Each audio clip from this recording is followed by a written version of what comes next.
You are listening to the 5 a.m. podcast, and today is your day. Good morning, early risers, and welcome to another enlightening episode of the 5 a.m. podcast. Thank you for being here. Today, we're diving into the world of business finances with someone who's been described as part-time financial doctor, part-time storyteller, and completely committed to helping business owners uncover hidden treasures in their companies. I'm thrilled to introduce Mike Milan, better known as Cashflow Mike. Now, for over 2 decades, this fine fellow has been in the trenches, starting businesses, advising, and saving businesses. He's personally built or helped build 14 companies from the ground up and has trained more than 25,000 business owners, CPAs, bookkeepers, and bankers to find, would you believe, over $150 million in cold hard cash. So you're going to like this one. Please share this with up to 3 friends. Hit that subscribe and follow button to help more people find the 5 a.m. podcast.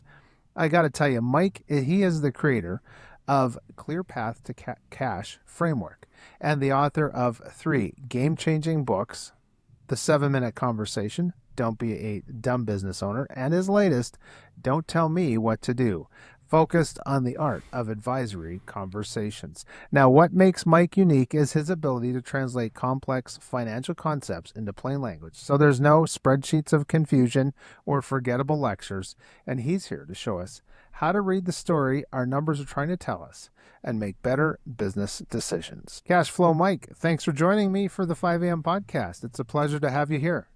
Michael, live from San Antonio, it's Cashflow Mike, man. Are we ready? This is we're getting people energized. This is right. I hope so. Smack dab in the morning. Here we go. Get your coffee.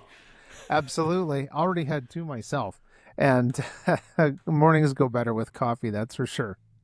But thank you for being here, Mike. You call yourself Cashflow Mike, and you have built your brand around helping business owners find hidden cash. Sometimes that stuff does intentionally seem to hide on us. And what was your personal wake-up call that led you to focus on cash flow as your mission? Well, I've got to tell you, it's hard to be Cashflow Mike sometimes. Yeah. But here's what happened. All right, my first job out of college, I'm an MBA out of Baylor, and I was a state trooper, right? So think about the transition going from state trooper to business owner. And where it started was my family outgrew my income. It comes down to it. Yeah. Right? We had our 3rd child, and I'm writing a student loan check, and I go, what am I doing? You know, I love chasing bad guys, but man, I have really got to do something, or we're going to have to start laying off some of these positions in the family. Wow. Yeah. So you can imagine around the breakfast table, you know, at my house, I'm like, hey, listen, everything in this family, all the positions of daughter are now performance-based. So if you're not doing your chores, those type of things, you might be, your position might get cut. They all look at you like, Dad, you're so dumb, right? You're just dumb. So, but I left, and I started a janitorial company that morphed into a hotel staffing company, and that's where you really experienced cash flow, right? So I became a preferred vendor for Marriott. Okay. And so I opened 27 offices in 9 states in 3 years, and it just kind of grew, right? And it was all just hotel managers talking to each other, and we were just providing people all across the country. And so Marriott had this habit of paying in like 90 days. But in a staffing company, I'm making payroll every 2 weeks. So think of the cash outlay, So I'm making payroll 6-7 times before I get paid for the first set of payroll. Right? Yeah. So it's and that's where, you have a lot of stress. You have a lot of sleepless nights. You take out a second mortgage on the house. You're doing everything you can just to make it work. And finally I figured it out, right? There was a concept called the financial gap. And that's the difference in timing between money coming in and money going out. And what your working capital is designed to do is cover that gap, right? So if you hear working capital, that's kind of a cushion in your company. Yep. It's designed to cover that amount of time, to keep payroll up, or if you have an inventory-based company, keep inventory on the shelves. And once you learn that that's a gap, the smaller the gap, the less money it takes to keep going. So you have to either pay slower yourself, yes, or collect faster. So I heavily pushed Marriott to pay me faster. Nice. Well, that's really interesting. And some people will say they're chasing money they're chasing it, and some people say it's coming to me. And I suppose you probably run across both of those. The people that think they got to chase it. If you're chasing it, that means it's repelling from you. It's going away. And if you know that money's coming to you, well, that's a better spot to be. But I've always thought about that. Some people say they're chasing money, and I think, well, if you're chasing it, that means it doesn't like you. So Man, yeah, Michael, we're like-minded there, right? Because I always tell yes, people, I said, money is an energy. You yeah, have it to sure is. attract it, right? You have Yes, to attract it. You can't chase it. So that's right. that's interesting. You added that repel to it. So that's really cool. Absolutely got to be in there. And it's that idea that, well, it's called currency nowadays, the legal term or whatever. It'll be that fiat currency, as they say. So it's got a flow, it's got an energy, ladies and gentlemen. Now, how do you find that even as you're searching, you're helping companies find money? Do you actually find sometimes that people are shocked that here was this amount of money that was actually hiding within their ledgers? Yes, most people are shocked that there's any because Right. they're busy doing their thing, which is if they're a dry cleaner, if they're a Yeah. car technician, whatever that is, Right. they're so busy doing the hundreds of tasks every single day that they kind of forget what they built, right? Because all Right. these things add up to something. You're building something with every action, and so that's where they talk about working in your business versus on. And on is saying, okay, what did I build? Step Yeah. back, take a look at it, and try to anticipate what's going to happen next. So most people are surprised when you're able to find any hidden cash in their business at all. Right.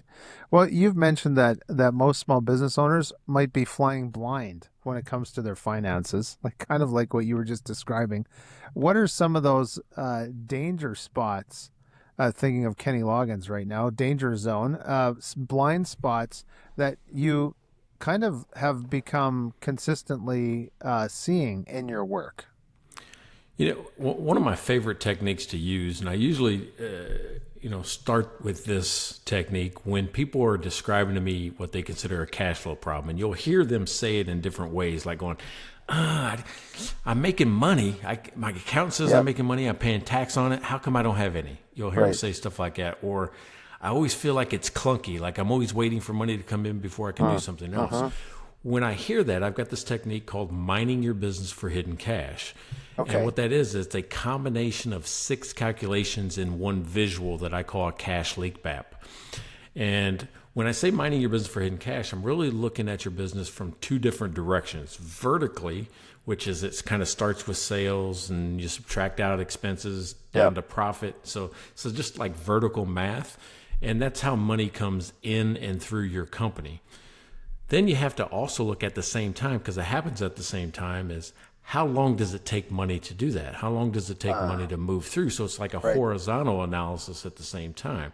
So I've labeled those 2 things instead of vertical and horizontal. I've labeled it cash generating activities and cash conversion activities. And when you look at it all together, you see where the biggest problems are at once, instead of looking at everything in silos, because you'll miss it, right? If you don't Right. see everything across one visual.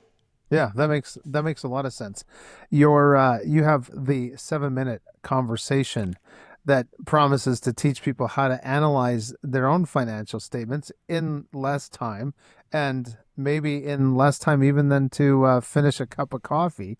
Can you walk us through the key components of this approach? Yeah, and I think you're referencing the book, right? That's 7 Minute right. Conversation. Yes. So, all right, so here's what I realized, early on, is that most people don't realize how to use the financial statements, right? Some business owners will say, I'm just going to use the bank statement. Well, I'm going to tell you what, the bank statement's only going to tell you if you're having a good or bad day. Yeah. Do I have money or not? That's all it's going to tell you. Yeah. Then they'll rely heavily on the income statement, right? And the income statement is just kind of a report card of how much money came in and how much did I spend, and does my business model work? Well, it's only going to tell you if you're having a good or bad month or quarter or year, and then it starts over. Right. Most business owners can't figure out how it starts over. Like, we blew it in February. Don't worry about it. We'll get them in March. Yeah. How do you get to do that? Business doesn't get to start over just because the calendar month changes. Right. Well, the way it starts over is you take the profit or loss off the income statement and you put it onto the balance sheet, and in a line item they call retained earnings. right? So retained earnings is really just an accumulation of profits and losses. Well, the balance sheet is the whole history of your company. It is a culmination of every decision you've ever made. It is the living history of your company, and it is a snapshot of what it looks like at some point in time. Yes. So most people don't look at it. They'll look at the two numbers and go, oh, they're supposed to match. They match. My bookkeeper's doing a good job. Then the cash flow statement, nobody looks at. They're going, man, I can't even figure out how they came up with the numbers, right? Most people are like, I don't know how they got that number. They can't find the transactions that add up to it. And the reason for that is the income statement and balance sheet are both vertical math, like we talked about. Yeah, right. I start with sales and subtract out. Or if I put money in the bank account, it goes up, and I take money out, it goes down, right? So that's easy. Yep. The cash flow statement is horizontal math. It just says what it was and what it is, right? It compares two periods, and what you're seeing is the difference between two periods. That's why it's confusing for people. Yeah. I think the question was, what is this thing? Yes. Well, the 7-minute conversation is 6 calculations that I call the home run financial system. And the reason I call it that is that it touches all the bases: the income statement, the balance sheet, and the cash flow statement. So I can teach somebody in 6 calculations how to use all 3 to know more about their business than they ever have. So yeah, well, that's really good. And so just a little shout out to those that are listening and watching. We got a comment section. We were just talking, well, first about repelling money, and the other one of retained money. So repelling your income, retaining your income. There's a lot of terminology and a lot of different experience, and we're going to get into Mike's experience with building 14 companies. But before we do that, message in that comment section maybe your experience or some things that you're looking for. Perhaps you need to get in touch with Cashflow Mike, which we'll talk about a little bit later on. But we'd love to hear from you, so throw some comments in that comment section. And now I got to ask you about that experience that you have, Mike, of building 14 companies. Was there a single most valuable lesson about cash management that you wish you had known from day one? It was my grandpa that actually kind of, because I'm stressed out like anybody, because I'd left, think about it, I left the highway patrol, which is a pretty stressful job. Yeah. But not as stressful as trying to build a business and because everybody's dependent on you at that point in time. Everybody that works for you. And if you at that point in time, we had a couple hundred employees. Wow. If I fail, everybody gets hurt, right? That's a huge weight on your shoulders. And he took me aside and actually he handed me a beer out in the backyard, and he goes, "Hey, I want you just to control what you can control. That's it. Let the other stuff just kind of sit. But you control the things you can control, and make sure that you're accounting for the things that you can't."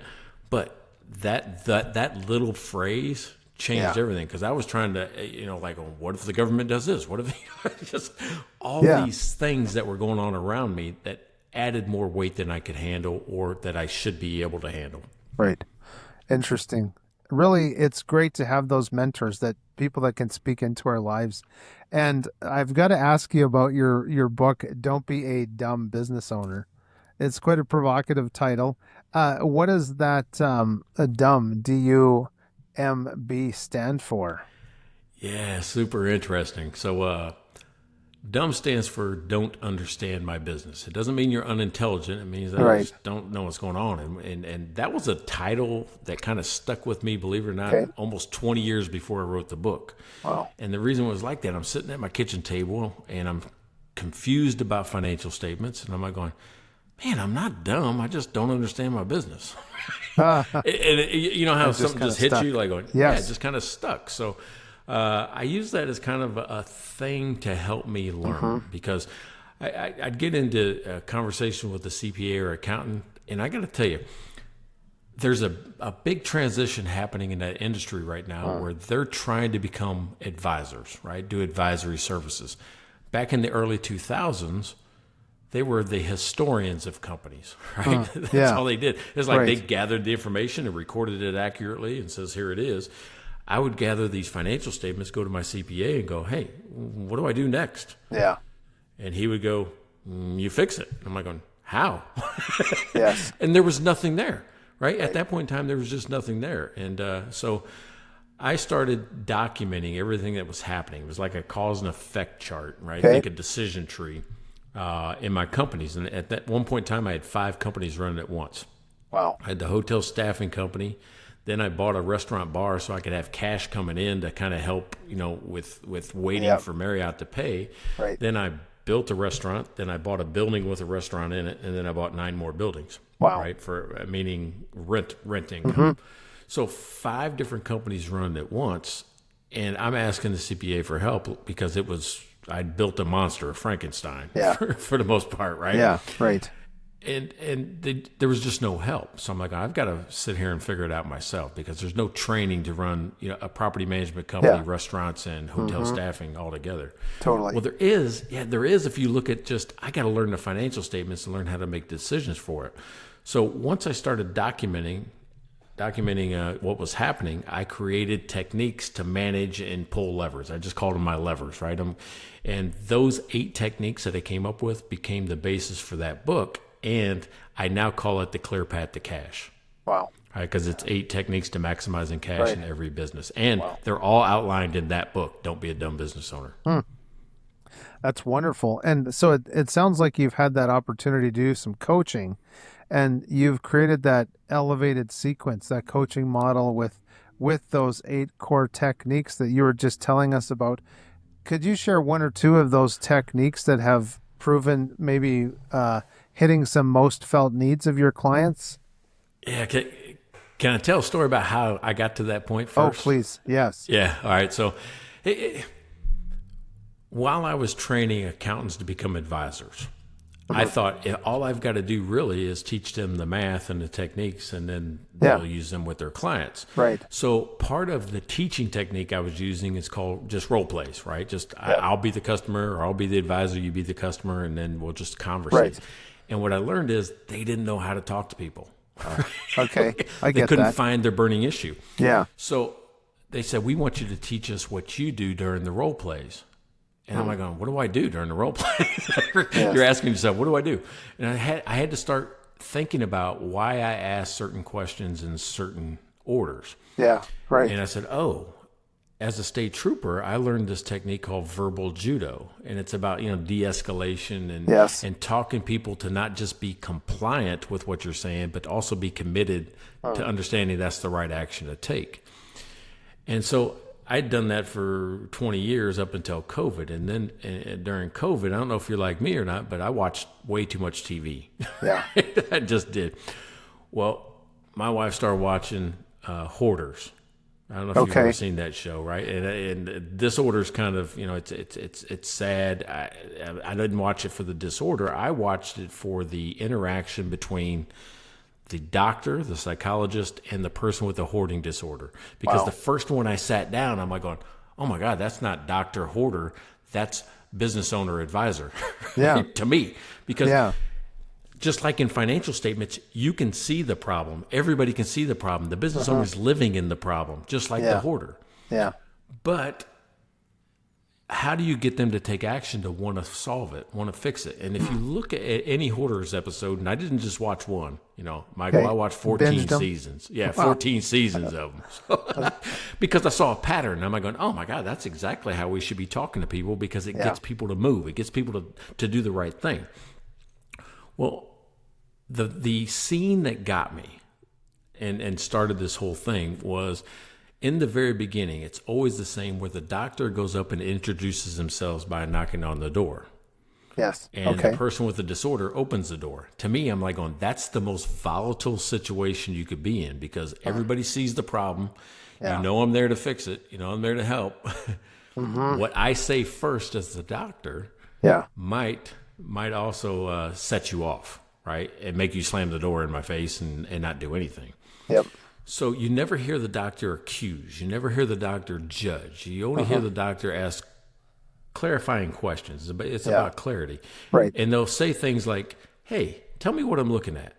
Or how do you think it got like this? And what I seen the hoarder do, instead of being defensive, they would say things like, oh, maybe I can rationalize it. Maybe I can talk him into it's not this bad. Right? Yeah. And so they say, oh, I'm doing this craft here and I bought this for a resale value over at the auction. They've got stories for everything that's in there.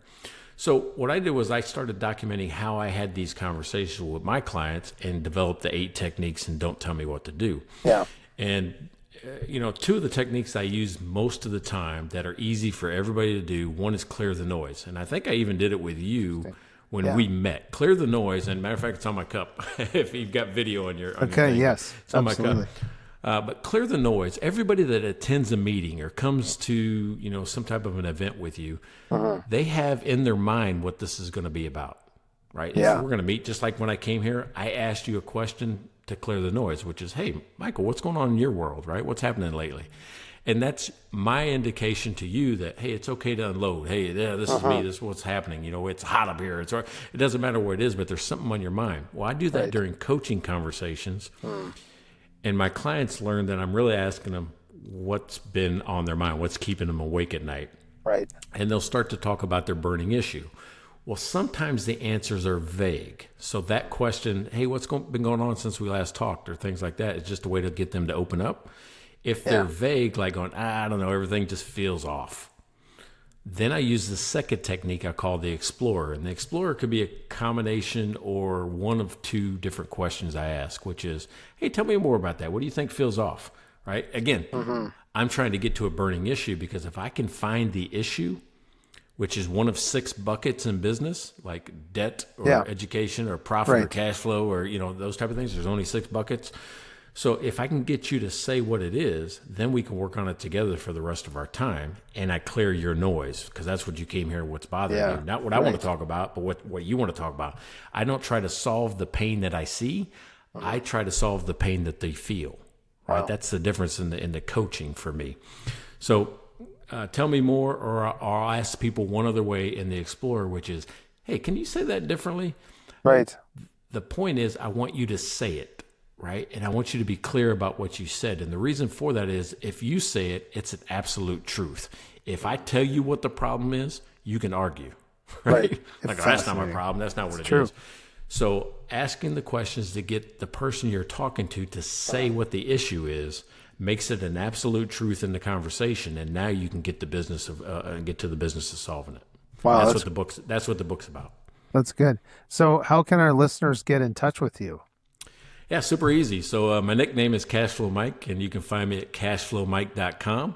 My email address is even easier, mike@cashflowmike.com. Nice. So super easy to get to. If you go to cashflowmike.com, Michael, and you want to just know what I do or get a feel for it, I give away a free lesson, a free course, and you get a digital copy of the 7-minute conversation and the video lesson teaching you how to do all the calculations, and you get a spreadsheet that kind of helps you with it. Plus, I have an app if you're interested in apps rather than spreadsheets. Sure. Well, that's really good. So for the business that's currently struggling with cash flow right now, and they're listening to this, what is that very first action that you recommend they take today before they even finish listening to this podcast? Yeah, ask for help. If you don't know where it's leaking, if you don't know, it's okay to ask for help. There's plenty of people. Even if you jump on a call with me, I'm going to tell you where the problem is, and maybe you can solve it yourself. But ask somebody to help you find where the cash is leaking out, because it's there, right? And there's plenty of people that can help you, your accountant, your CPA, your bookkeeper, maybe a friend, right? It doesn't matter. Ask somebody for help. Don't sit there and try to figure it out and think it's going to go away. Bad news does not get better with time. I can tell you that. Oh, that's for sure. Sometimes it feels like there's no expiration date on bad news until you handle the problem. But That's right. I've got to ask you, like 5 a.m. podcast, it's in the name, kind of like EA Sports, it's in the game. Well, here, that those morning routines, enjoying getting up in the morning, it's in the name. Do you see any connection between personal disciplines like early rising and maybe those financial disciplines in business? Oh, absolutely. Right. I think anything that becomes repeatable is scalable. Right? So think about it that way, right? You actually are your own force multiplier. And what I mean by that is you can operate like 5 people when you're just one, if you have a good regimen, a good discipline of what you do on a daily basis. Yes, that's really good. And I was thinking about hoarders while you were giving that answer because we were talking about the show Hoarders. And hey, they just had a few things that they had to work through to clean up that mess and to understand the root cause of the problem. Do you think that there's one common root cause that that's hiding that cash flow from businesses? It's usually the timing issue Hmm. between money coming in and money going out, right? So Yeah. meaning that if you can manage the difference in that time, Yes. you can usually do that. Now, if you have an inventory company, it's so easy to let inventory get out of control. And that's why you have to actually do the discipline of the math, like going, I only need 50 of these to keep up with my sales value. Mm. But most people don't order to a specific number like you're Right. supposed to. Yeah. They'll just walk into their warehouse and go, give me 5 of those and 10 of those and 15 of those, and they'll guess. Every Right. time you guess, you're going to overspend. Yeah. Absolutely.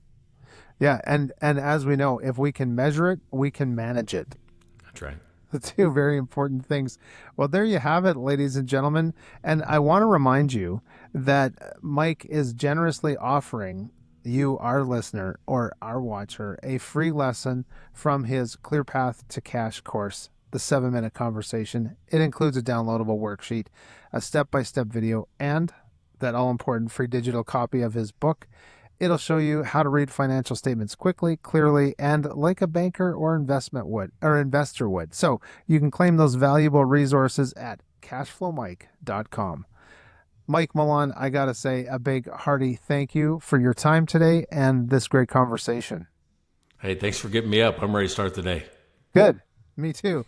And of course, thank you to our listeners and watchers. We appreciate you being here and joining in on this conversation. If you haven't already, please help our channel grow with a like, a subscribe, and share this with 3 of your friends. I'm sure there's a name rolling around in your head and you're thinking, yeah, Jimmy needs to hear this one. So there's one more thing. If you can give us a 5-star review on your favorite podcast player, that really amps up the reach of our show. And of course, I need to thank those kind souls that have ventured over to buymeacoffee.com/5am podcast this week and last. We do appreciate all levels of support. I'm Michael Clausen. Thanks for being here, and don't forget to seize your day and enjoy those sunrises.